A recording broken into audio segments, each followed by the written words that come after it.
Bonjour tout le monde, ici Pierre-Luc de la boutique Courageux à Beauharnois. Le jeu que je vais vous présenter aujourd'hui est le jeu un jeu de Rainer Knizia, édité par Matago. Au niveau du matériel, nous avons un plateau de jeu, nous avons une série de jetons souris, nous avons 3D en boîte et des nourritures, ainsi qu'un chat noir.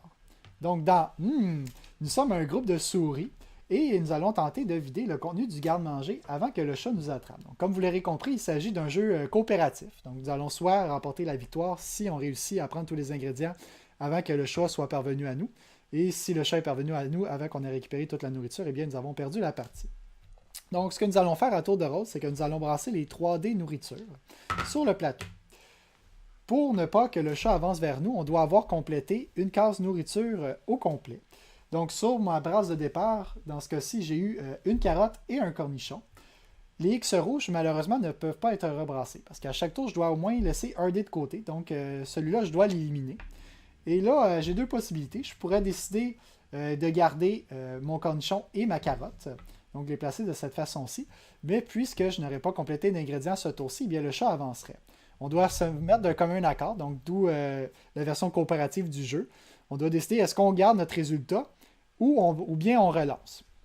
On pourrait très bien dire, bon, ok, on va garder ces là, on accepte que le chat avance d'une case, et on réussit quand même à obtenir un cornichon ou une carotte, et au prochain tour, si on réussit à compléter une des deux, bien le chat va rester là. Sinon, on pourrait dire, ok, ben, on va garder le cornichon, et on va relancer la carotte, on n'a rien à perdre, donc on pourrait le relancer. Oh, j'ai réussi à avoir mon cornichon, quel heureux hasard. Donc, je vais placer deux jetons souris sur un cornichon de taille 2, n'importe quel. Je pourrais aussi le placer sur une taille 3, mais le chat va avancer puisque je n'ai pas réussi à compléter l'ingrédient. Donc, préférablement, je vais le mettre sur la case la plus courte, finalement. Et c'est au tour du joueur suivant. Donc, on continue ainsi de suite à jouer. Donc, dans ce cas-ci, j'ai deux carottes et un pain, ce qui est très bon. Je peux déjà compléter une carotte de 2 de longueur. Donc, je vais placer mes jetons, par exemple, ici. Et mon pain compte quand même. Donc, je vais pouvoir placer un pain à l'endroit de mon choix. Je peux dire que je vais le placer sur une valeur 2 ou sur un pain plus long. Mais pour me faciliter la tâche, je vais essayer de le placer ici. Comme ça, au prochain coup, si j'ai un pain, eh bien, je vais pouvoir le mettre de ce côté-là. Et dans l'éventualité où je n'ai pas réussi à compléter un ingrédient, comme je l'ai dit tantôt, dans l'exemple où j'ai, par exemple, trop de X, dans ce cas-ci, si un joueur à la fin de son tour a 2X et une carotte, malheureusement, je ne suis pas en mesure de compléter une carotte sur le plateau de jeu, donc je vais placer ma carotte quelque part. Je peux quand même la placer, mais le chat va avancer, ainsi de suite. Donc voilà, aussitôt qu'on a réussi à s'emparer de tous les ingrédients, on a remporté la partie si le chat n'est pas arrivé. Au début de la partie, ça va très vite. On réussit à compléter les ingrédients de valeur 2 assez facilement, mais plus le jeu avance, il va nous rester les ingrédients plus longs à compléter et c'est là que ça va se corser. Donc le chat au début, il n'avancera pas beaucoup, mais plus la partie va accélérer, eh bien le chat va avancer.